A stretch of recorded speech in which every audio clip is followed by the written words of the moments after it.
Good morning. I don't know if it's because I drank caffeine too late or the cut's starting to hit, but it's 4:10 and it's a Sunday. And yeah, I've been trying to wake up at like 6 a.m. just so I could keep my routine going. So my circadian rhythm kind of sets and I have a pattern for my sleep schedule and I don't feel groggy when I wake up on the weekdays. But I wasn't trying to wake up at 4 a.m. today. Like, I went to sleep at 10 o'clock, so this is only 6 hours of sleep. And I have been up since like 3:20, just sitting here, like, my adrenaline kind of pumping because I started thinking about random stuff that motivated me. So I think I'm up for the day, bro. I might take a nap later, but I doubt it because I'm not known to take naps.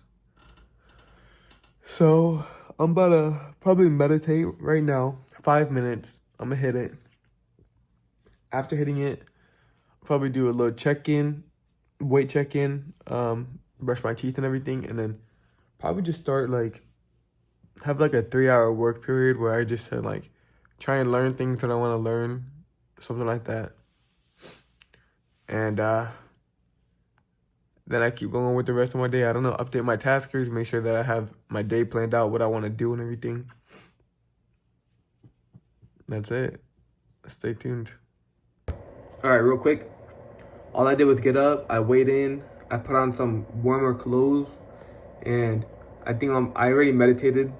I think I'm about to read for 30 minutes, and then I'll start like a research period where I just research topics that I have questions about.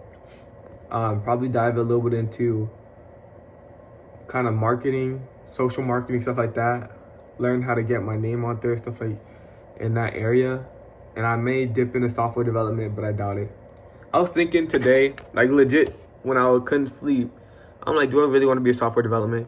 And at the end of the day, I'd much rather have a platform. I'd much rather do Twitch, YouTube, something like that. But obviously, with how rare it seems to get to this lifestyle, I'd opt for software development because I'm like, oh, I probably won't make it, so I could have software development on the side.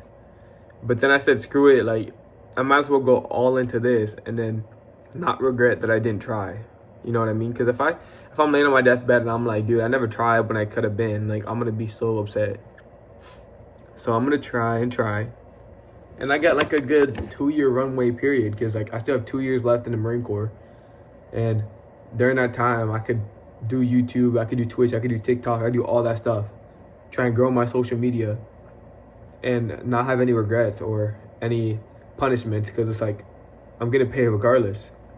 My work performance doesn't dictate my payment, and I have free living regardless. So why not use it to like chase your aspirations? You know what I mean? So basically, expect to see me more often.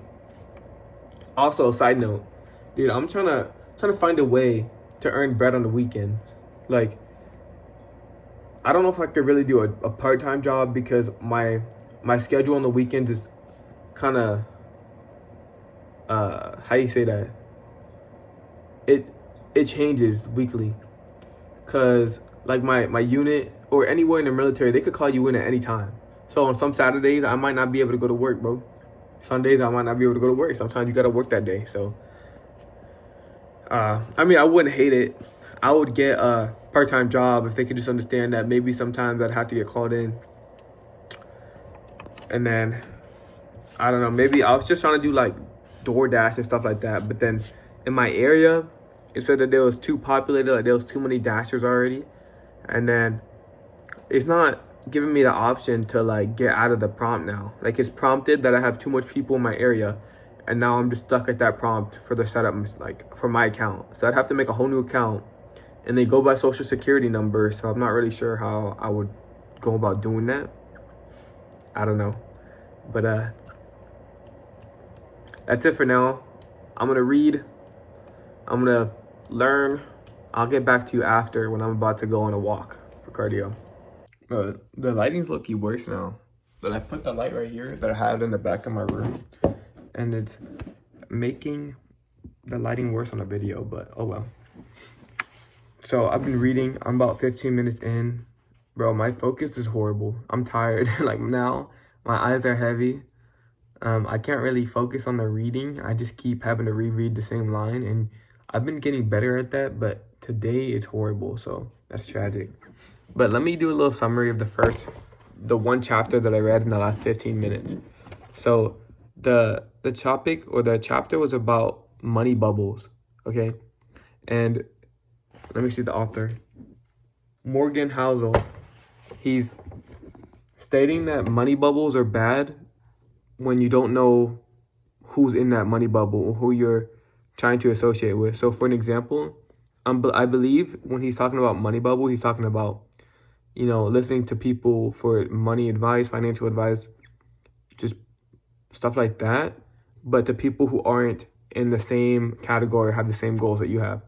So an example he uses is like, you're a day trader and you see a stock that costs a lot of money today, and it doesn't matter because you'll pay for it in expectation that by the end of today it's going to be more, or in the next few hours it's going to be a higher price that you can sell for and make profit. But then there's a long-term investor who sees this price, right? And it's probably not the best for them to buy it because it's really high. But if they take advice from you, they'd buy it and hold on to it and have a lot less returns than you would because they bought this price at a high price, right? The stock. I don't know how stocks work, but they bought the stock at a high price. And when, like, over time, the price doesn't value or develop at the same price as it started at. So they came out with less than you did, or they didn't come out with anything at all. I kind of get what he's saying, you know what I mean? So in the basics, he's saying don't take advice from people who don't have the same goal as you. You can apply this to anything, right? So if my friend's he wants to be poor, I don't know, random example that I'm trying to use to understand this chapter. My friend wants to be poor, and all he wants to do is have enough money for liquor. Am I going to take financial advice from him when my goals are completely different? That's what Morgan Housel is kind of saying, right? In this chapter, that don't take advice from someone going down a different path than you. And it's crazy because two rational people, right? Like me and someone else could have very rational goals, very believable goals.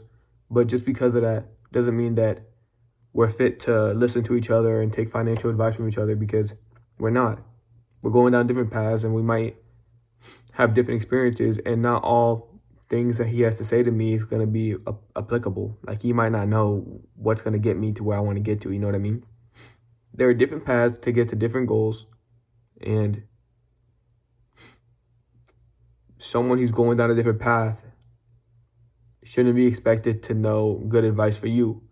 Obviously, I can understand that there's broad advice, but when coming directly from financials, and he was really diving into stocks, that like, you shouldn't take advice from someone like that, or you shouldn't take it with a grain of salt, is how I'd say it. Because I'd say you could take advice from anyone, but really think about what are their goals, what are your intentions, how would this fit my goals, and would it work for me, So I'm gonna keep reading. I got like another 15 minutes, and I kind of want to get over with because I'm not really enjoying reading right now. I'm tired, and I'd rather just watch YouTube or learning about a different topic, but it's important to learn about money. So let me get this last 15 minutes out the way, and I'll hit that next chapter summary afterwards. Okay, I just finished the last 15 minutes, and I'm a little confused about this chapter, but I'll go ahead and try to sum it up for you guys the best that I can. By the way, if you guys didn't know, I'm reading The Psychology of Money. I've been reading it for a while from Morgan Housel, but I've been inconsistent, so I'm back on it again. I'm on like the last few chapters, so I'm gonna knock it out within this week. But let's talk about this last chapter. So chapter 17 was about pessimism. I don't know if I'm pronouncing, I know the word, but pessimism.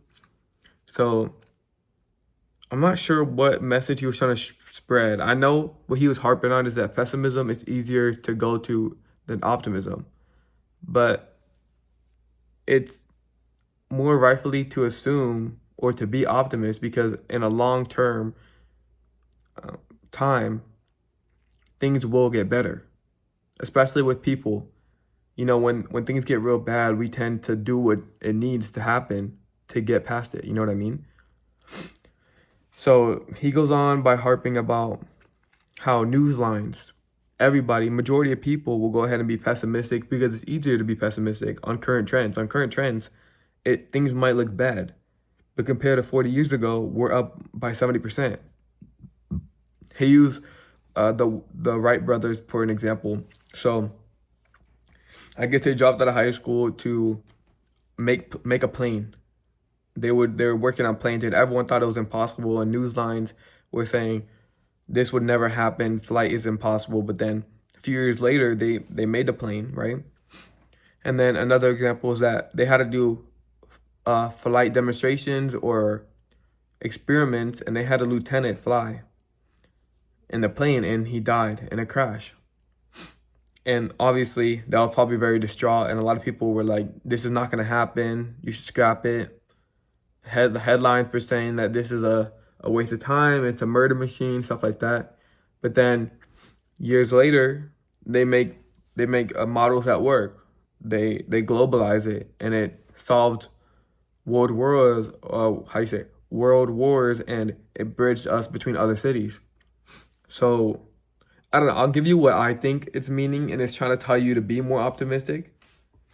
What confused me is that at the end of the chapter, he said that Stephen Hawking stated that he had zero expectations at the age of 21 because but then everything got better, so it was a bonus. So it almost sounded like being pessimistic was good because then you don't have to worry about being let down. I don't know what he's trying to say. I know what he did say. I know what he literally said, but the meaning behind it's a little groggy, like a little ambiguous to me. But y'all can like tell me in the comments what y'all think it meant or what you know it meant. I don't know. But what I think, be optimistic, look at the long-term trends. Things will get better eventually, but you have to keep going. Don't let your failures define you. Looking at long-term trends in economy, no matter what it looks like now, it usually gets better because people will do what it takes to get better and survive. Survival of the fittest. That's what I've kind of summed up from that. That was a rough read. The 30 minutes felt like forever, not gonna lie. But it's over. I'm so tired, but it wasn't that bad. I definitely learned. I feel like the things about this kind of book is like the concepts I feel like I know, but seeing it on paper is a little different than just knowing the concept. So like I already knew that don't let your failures define you, right? Always look up to the better side of things. Like they always say, look at the bright side. So I already knew that topic, but he just put it in financial advice, right? Or like what did he say before? It was about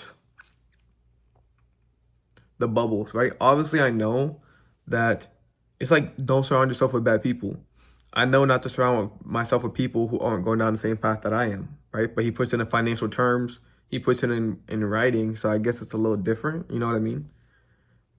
It kind of reminds you because you hear these things like over and over again, but it doesn't really stick until you really drill it in your head.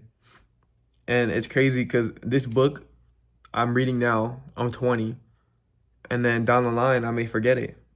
I might just be like I'll be in like a different part of my life, and I might have to re-come to this book and be like learn lessons again because you don't just read something one time and remember it forever unless you're applying it every day or if you just have that photographic memory and you're a lucky dude. But okay, so what am I gonna do now? Let's move on.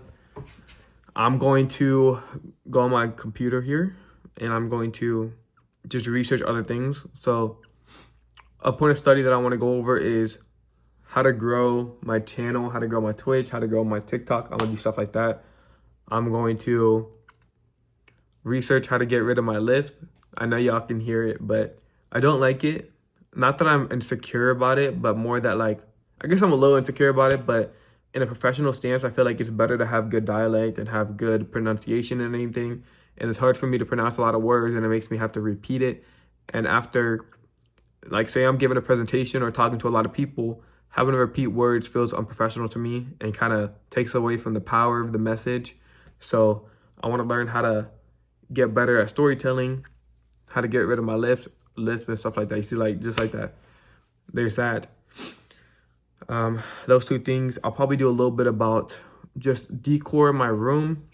I want to research where I can get frames because I'm going to take this down, I believe. I'm going to put up, I got a little Five Nights at Freddy's poster that I want to put up. I like video games. You know, it's crazy because I like video games, right?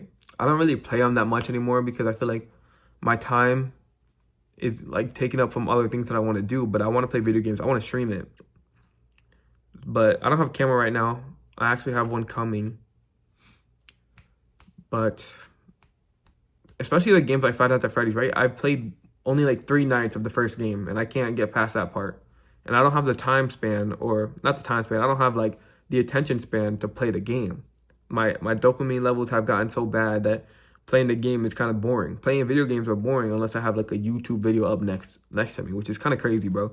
When I was younger, I could play video games all day and that was enough dopamine for me. But now I need like a YouTube video and the video game so I can have like, I don't know, like sound coming at me and stuff like that. And it's so bad. Like I really just want to get back to where I can do things and not be so bored, right? Like I've been doing that with food. With food, I stopped seasoning it as much. I stopped putting so much flavor into it. I just eat the food as is.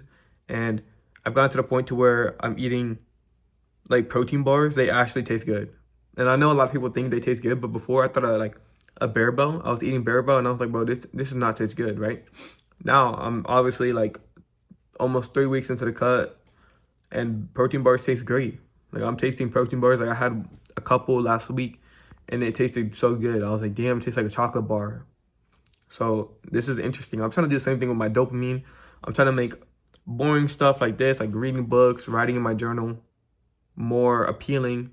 And then I want to have video games in there, but not to the point to where books aren't entertaining. You know, I want to have games in there to stream, to have it as like also a form of like a career, you know. But let me move on. I'm also gonna have to update my board here. A lot of these goals that I said I was gonna get done yesterday, I didn't do, but I'm gonna move it to today. I'm gonna get it done today. I need to clean my car. I need to get a haircut. I need to do this little study block. I need to clean my room, do my laundry. I'm gonna go shopping again for a few things. And obviously hit my micros, macros. And yesterday I didn't hit the gym, so today I gotta hit full body. And I edited my financial spreadsheet, so I did do that. And that's about it. Hit 15 to 20K steps, which I'm gonna go on a walk in a couple of hours. So I'll hit like 4 miles and I'll be majority of the way done with that one. So that's good. I'll see you guys later. I don't know. I'll probably come back either midway through this study session or just right after or even later down the line. So I'll see y'all then. This is just me experimenting with the camera right now. So for the last hour, I've been watching videos. Like I watched Alex Hormozi, I watched Ali Abdul. They're just talking about how to kind of grow on YouTube, how to grow and everything like that. But then I wanted to test something out because I like when I'm watching them, I can see like their setups, right? And they have like, they usually have a desk right here and then they have the camera, but their lighting looks good. Everything looks good. So I want to see like how I can go about doing that. So I set up my little GoPro or I set up my tripod right here. My lighting is right here. And honestly, I like it. It looks pretty good. I can change the lighting. Right now I have it like on a warmer lighting, but I can change it to like look different. And I might try it out real quick just to see what it looks like. Because when I stream, I want it to look good. Like I want the lighting to be good. But I'm gonna have a different setup when I stream. Like right now I have this whole thing right here. I'm gonna change it up so I can have like more room. I'm gonna have my desk, everything like that. But this is a nice little, the lighting's pretty good here. It's warm. You can see me well. Not too much is exposed. Okay, I kind of like it. Okay, so I'm trying this one out too. Y'all let me know what lighting looks better, because I want to figure out what lighting looks better. To me, low-key, the warm one looks better. This one looks too bright for me, and I feel like it adds this like unnatural look to the whole video. But the warm one kind of feels like it's cozy.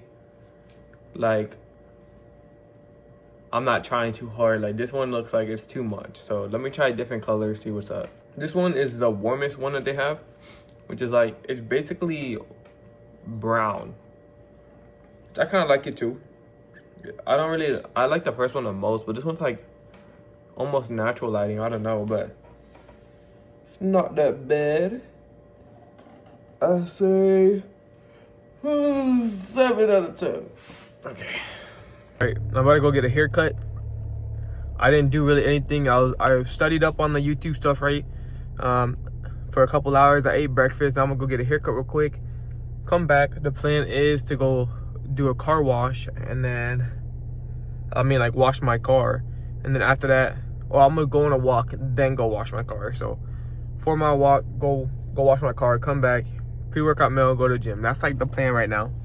By the way, I got this hat. I don't usually wear hats, right? But my hair, obviously, look, I'm having like a bad hair day. Not even a bad hair day, but I haven't washed my hair or anything. So of course it's gonna be shitty.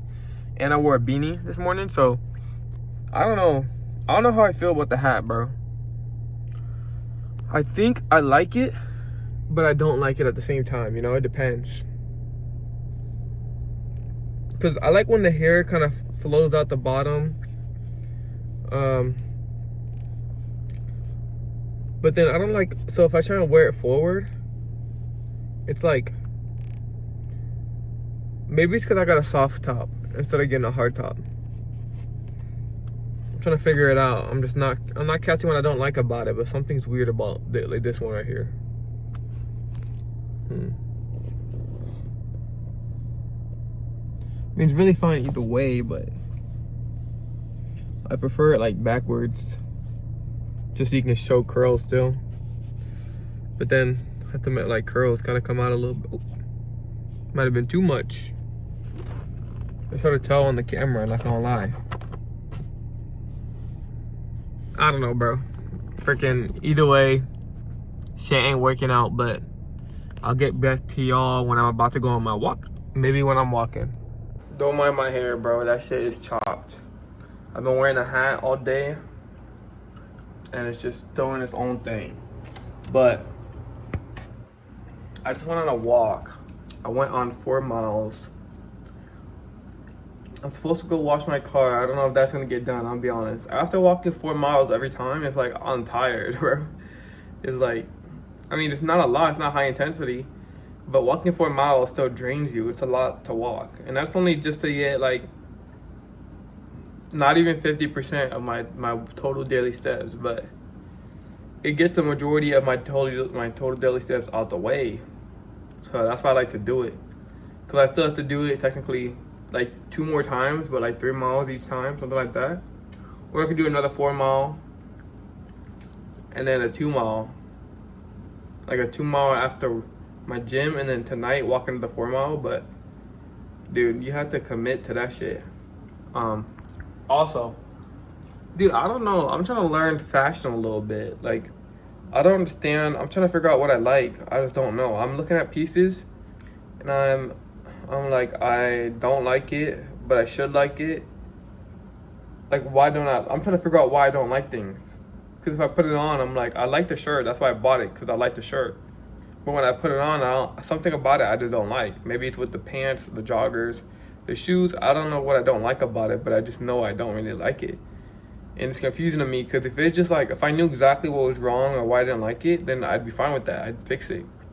But then I'm just looking at it, I'm like, it just looks awkward, which is what's perplexing me, but I'll figure it out. I'm looking around and crap, so. But I'm probably gonna eat my pre-workout meal and then wait like an hour before I hit the gym. To an hour to 2 hours, to be honest. Really recover, hit a full body day, and when I come back, do my next task. But I'll see ya when that shit happens. Right now I'm at the gym. I do not feel motivated at all, bro. I almost fell asleep on the ride here. Like, it's a 15-minute drive to get here. And low-key, like, my eyes were kind of closing on the way here. I was watching YouTube, and I just like, I'm tired as hell, bro. I forgot today I was carb cycling, so I ate like a bigger meal for lunch, and for some reason it's like, it really made me lethargic eating that small. I was already tired before, don't get me wrong. You know, I had 5 hours of sleep last night, and just plus like the cut, you have lower energy. But then today, now it makes being lethargic, being already tired. And I took my pre-workout. It's like 300 milligrams of caffeine, and it did nothing. Like, legit There's not even the slightest difference in my energy. So this is gonna be a great lift, bro. Yay.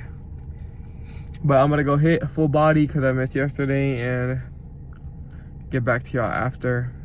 If it's not my last clip, I'll probably do one more clip while I'm eating dinner or something just to end the video.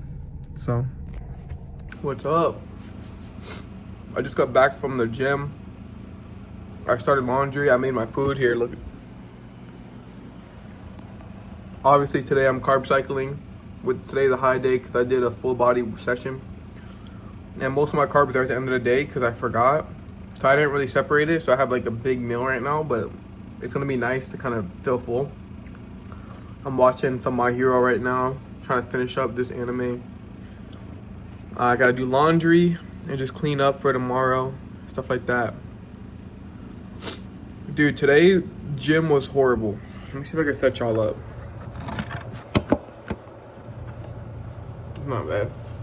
The gym was freaking terrible, dude. Like, I didn't want to do anything. I didn't do adductions, abductions, any freaking glute movement. Like, I did the bare minimum. Like, I still did 2 sets of everything, but like, I was freaking tired. I felt like all my movements went down in weight. Like, I wasn't focused. I don't understand. Like, I feel like my energy's all right now, but like, I was dreading the workout. I went in there.